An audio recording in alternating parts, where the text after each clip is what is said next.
There's no way you can have both worlds best. It just doesn't fit into God's economy. We have our choice. That's what I said. If you lose your life here, you can get a life there. It's not talking about dying. It's not talking about suicide. It's talking about what things makes your life here. You have to lose them to get what things makes your life there prosperous and plenty. Both worlds have a life. Peter and John and great martyrs and great saints of God will be enjoying a life there, while all saved people will be there.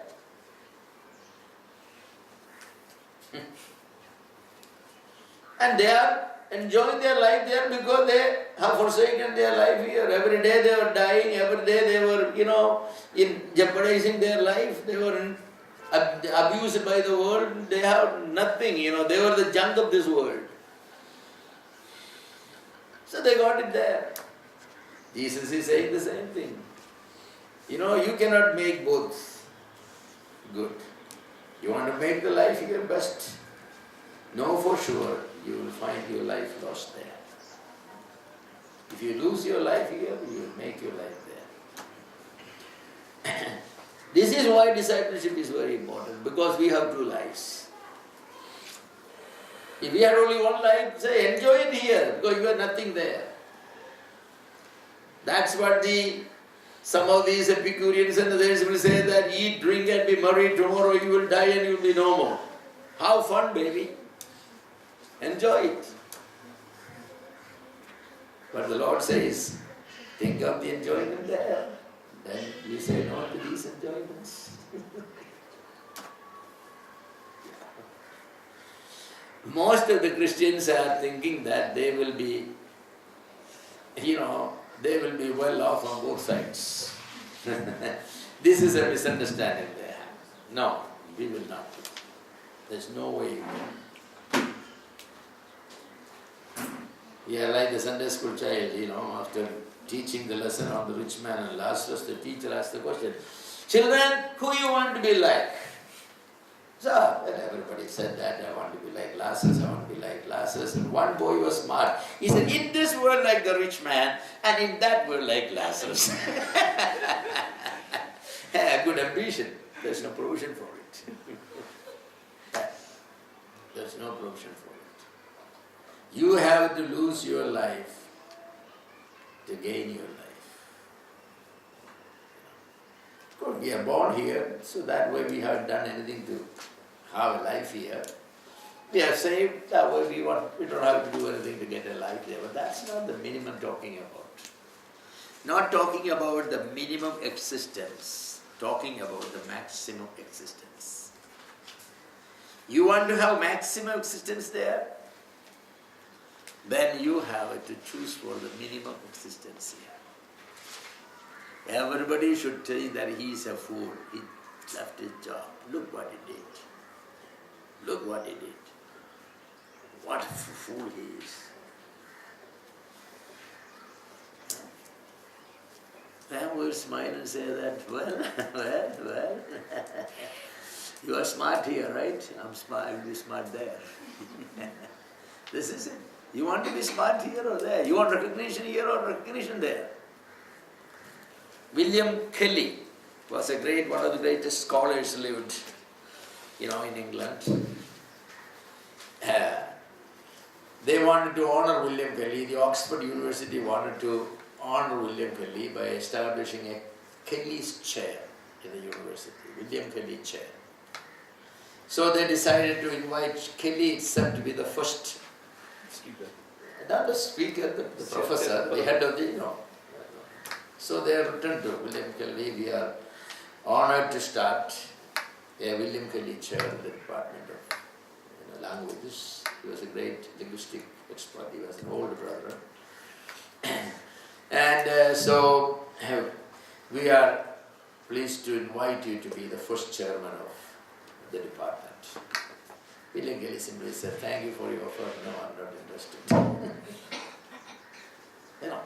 To be the head of William Kelly's department in a chair in the University of Oxford is no mean position. In those days and even today, no, they asked the question. They wondered how could anybody in their good sense will say no to this offer. So I asked the question, William Kelly, don't you want to make a name in this world? William Kelly said, yes, I want to make a name, but in which world? Not in this world, but the world to come. William Kelly donated all his library, which is said to be the largest personal library in the world, to the Oxford University. He was a gold medalist in classical languages, Greek, Hebrew and Latin. He donated all of it. He said, no, not in this world. I don't want a name in this world. I want a name in that world. To get a name in that world, he had to sacrifice a name in this world. The Lord said to Abraham, forsake your land, your relations and everything. I will make you a people. I will give you a land. I will, bless your children. So that's condition.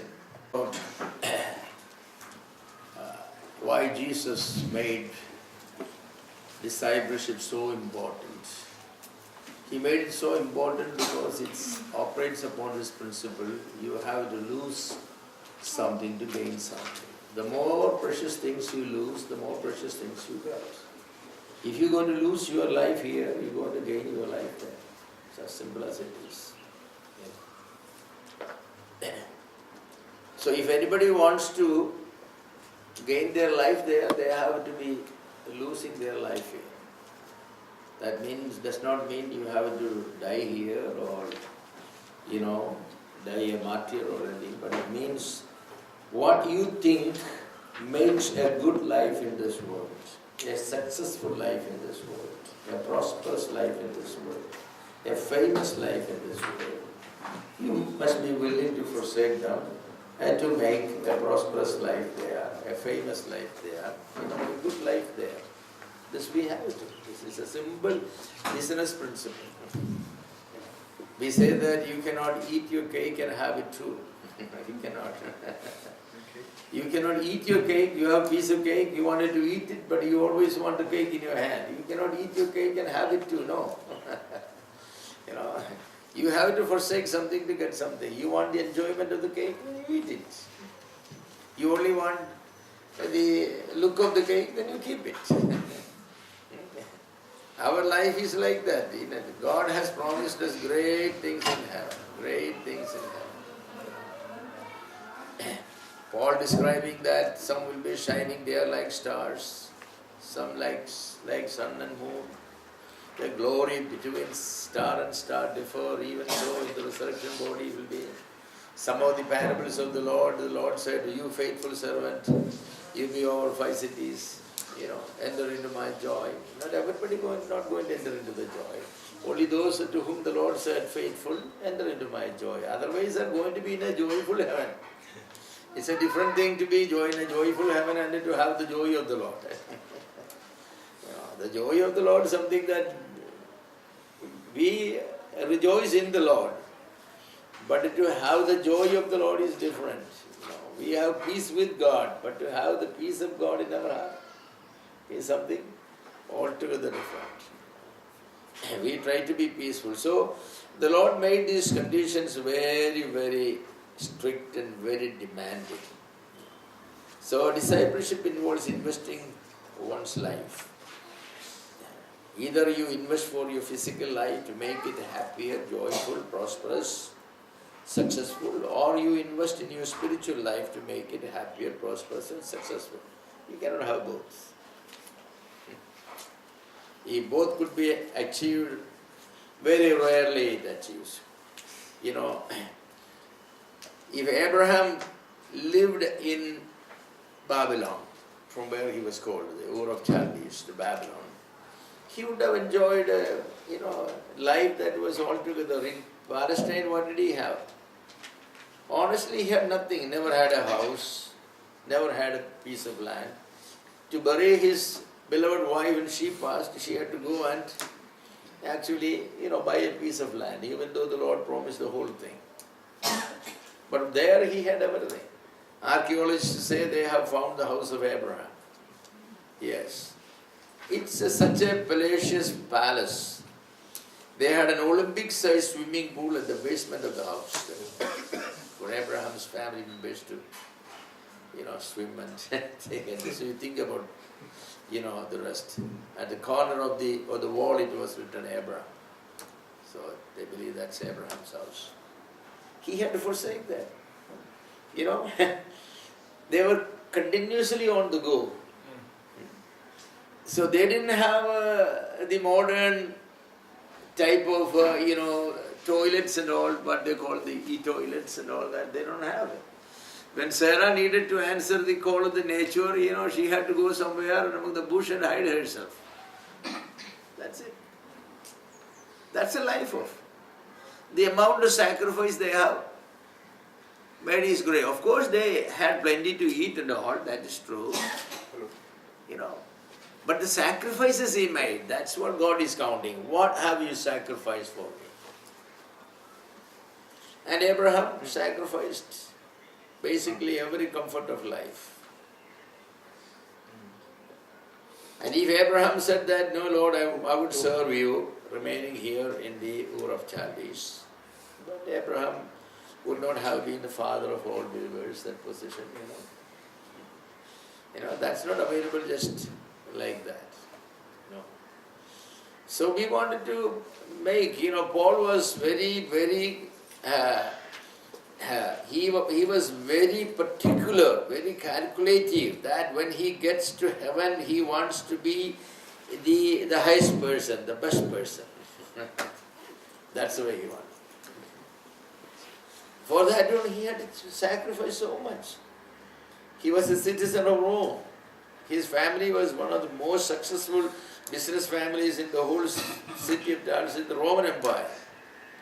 His citizenship was given, the family was given the citizenship as a reward for supporting the Roman Empire in their, war against Alexander's, the Greeks' army. Alexander gone before that, the Greeks' army. And Paul's family controlled the business of manufacturing of a unique type of tent the army would use. In winter, in rain, it will break down. No cold will seep through, no water will go through. Their family had the monopoly of that one. So, on whomsoever side the Saul of Tarsus family will support, they will win the war, that was. So the Greek army wanted to kill everybody in Paul's family because they were afraid that the Paul's family will support the Romans. But before they could kill, the Romans came and these people support them. So in exchange of that one were given, every member, citizenship, Roman citizens. They were not ordinary people. All that he had forsaken, he is begging for an old blanket. Bring me that. Moth-eaten blanket. You think of that. The citizen of Rome sleeping on a concrete floor. I don't know whether they had concrete those days. Did they have concrete those days? Stones and bricks and stones. Yeah. So he was sleeping on those kind of situations. So the amount of sacrifices he has made, so he could boldly say that I have a home in heaven. When we say I have a home in heaven and all that, what do we mean? And true, the Lord is preparing a place for us, Yes, some place we will have. But not the same room Paul will have. Yes.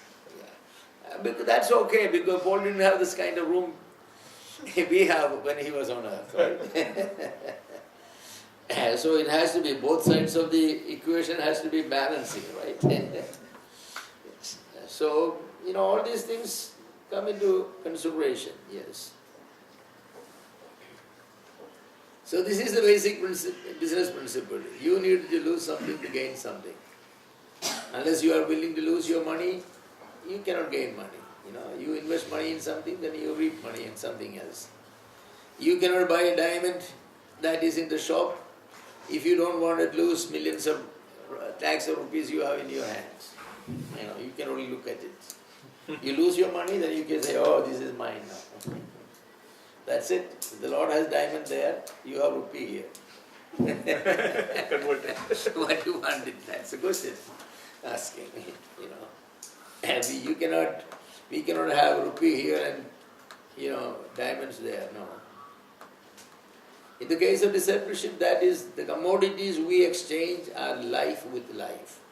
Present physical life with all the material things that makes life more pleasant and valuable here. One has to trade this physical life for the eternal spiritual life with all that makes eternity more pleasant and valuable. It does not mean we have to be beggars or paupers here, that's not. It does not require that, no. But it means your sacrifices has to be meaningful. You have millions of rupees in the bank that you are not using, it is there, and you give it away, you don't suffer anything. What sacrifices you really make, that's what. It should pinch us a little bit. You must say that I suffer this one because I made a choice to give, these comforts away for God's glory and for the eternal kingdom.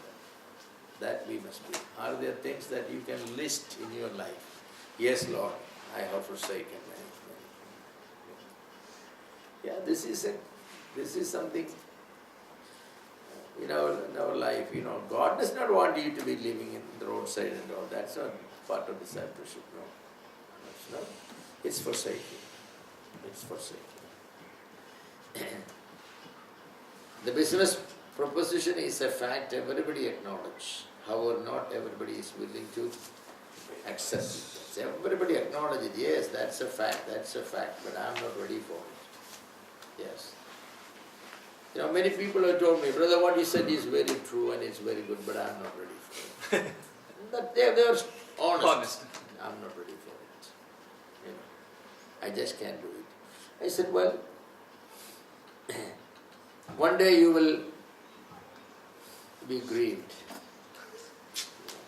One day you will be grieved. Because when you actually come face to face with the things that you lost, you had an opportunity to gain. That's why. There's a story about David Livingstone and his friend who were called together to serve God in Africa as missionary doctors. They both dedicated their life, we'll go Africa, we'll save the savages, tell them about Jesus, God's love and all that. When the time came around, weeks were drawing closer, his friend said, Livingstone, you go ahead this time, next year I will join you. So Livingstone said, why? Well, I have, wife and children. One more year I will practice and save as much as I have, put it in the bank, and then I will come. As you decide, it's your decision. Well, Livingstone went. Livingstone's life was, those who have read the biography of Livingstone will understand that he was, in every sense, he was living like a savage. Except that his skin was white. Because he was moving through the woods, forest, he was a trailblazer. He only made the road for Africa, East Africa. And he only discovered the origin of the river Nile, Victoria waterfalls. The Egyptians all thought that the water came from heaven because they never tried. The National Geography gave Livingstone as assignment. If you can find out where the river Nile, origin, we'll honor you. We'll give you grant and all. So he did all that thing.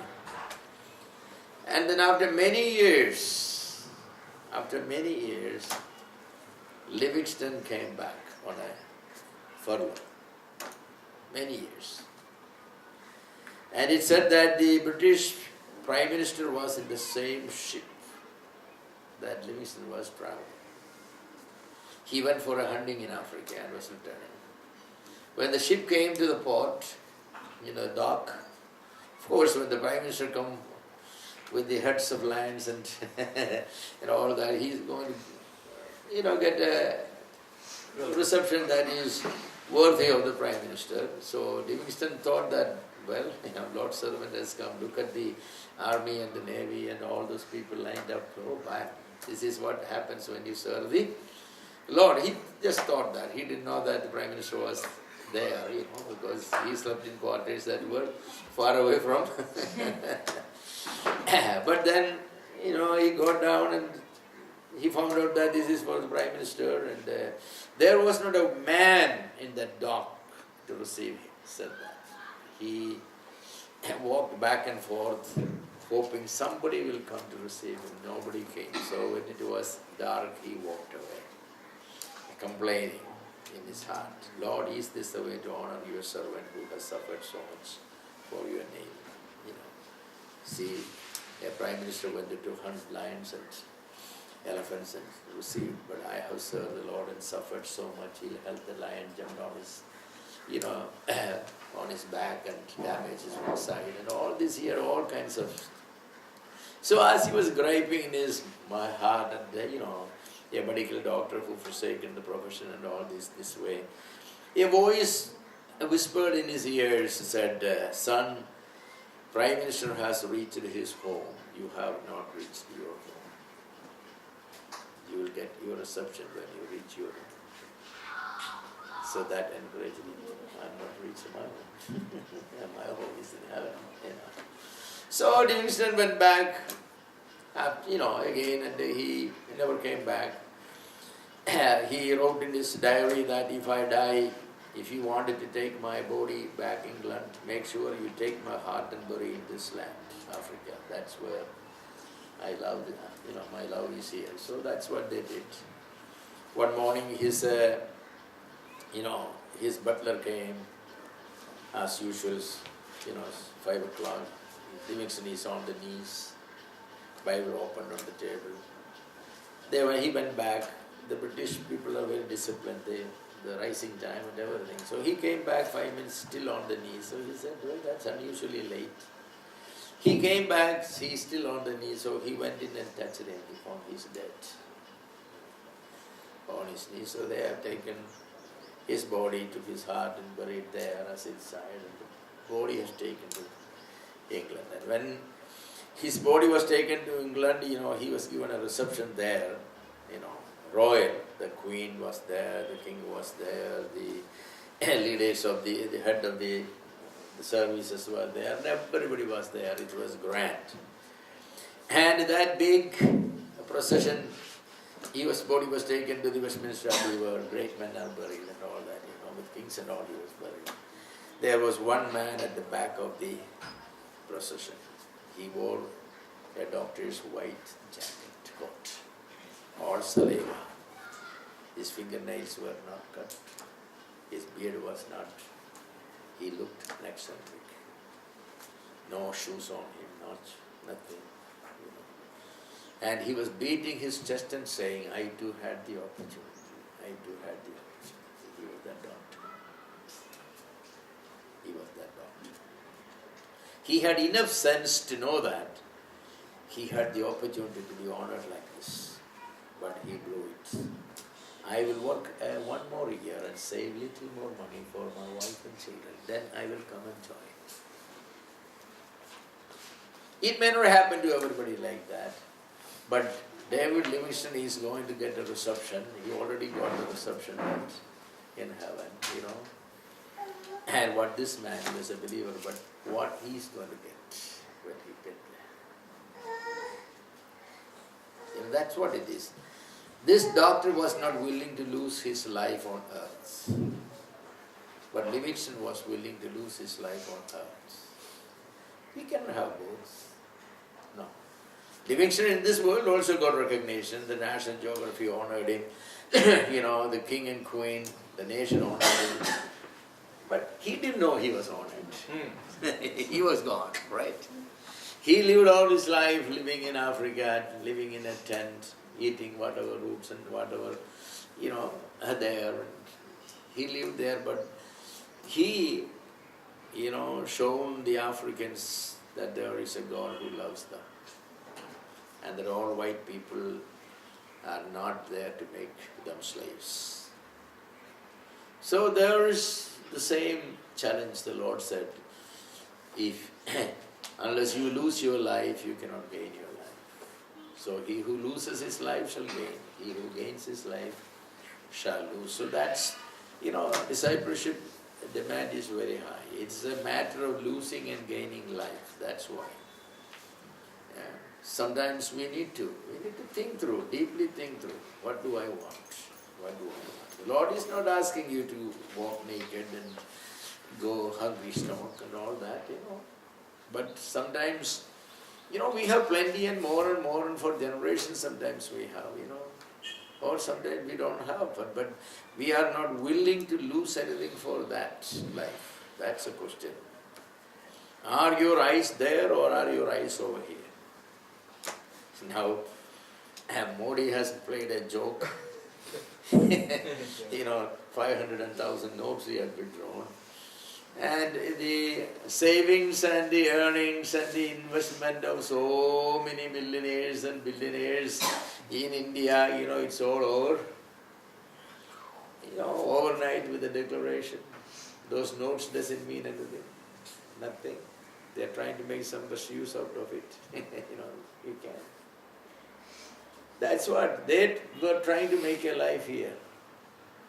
The sad thing is they lost their life not for Christ. How nice it would have been if they have forsaken all that for the sake of Christ. They would have had it there. Yes. But they didn't. And a lot of believers, there are many believers deliberately, knowingly, have, Jim Elliot, Jim Elliot? Yeah, some of you know Jim Elliot was one of the 5 missionaries who were assassinated in Ecuador by the Auca Indians. He had a writing in his diary. And it said that,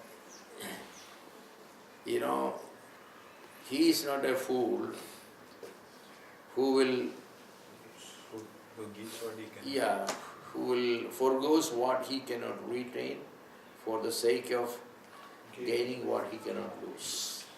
That life you cannot lose. To gain that life, this life you cannot, you have to forgo sometime, 40, 50, 60, whenever it is. So he's not a fool who will do that. That exactly is true. How hard you try, it could be today or tomorrow, You're talking about somebody walking, have a heart attack. That's it. So anybody who is willing to throw away this life for the life that is never going to be lost is not a fool, he's a wise man. Jim Elliot was no fool because he had thrown away his life, he couldn't keep it. Otherwise also, he could be killed in an automobile accident, could be a heart attack or anything, but he had thrown it away for a life that he will never lose it. Yes, that's a marvelous truth. Lot of men have done that, lot of men. Are there such people in India right now? Are there such people in India right now? Are there people in India like that? Like that right now? There are many people in India. Oh yes, there are many people. There was a man in Kerala called Kochugunya Upadeshi. Sadhu Kochugunya Upadeshi. He was a man like that, Sometimes felt that he went too far. Sometimes you can go too far. He would eat only one meal after midnight. And he will eat only one item. He will close his eyes. His family will place before him everything they cook that day. He will close his eyes and touch on one thing. That's the only item he will eat. Because he said that nobody should say that he loves such and such thing. Because a statement was made. Somewhere he went for preaching. The house lady said there, we heard that you love this fish, so we have gone out of our way to get that particular fish and fry it. So he said that a God servant should not have a love for anything. You love the Lord, you like things, but when you love things,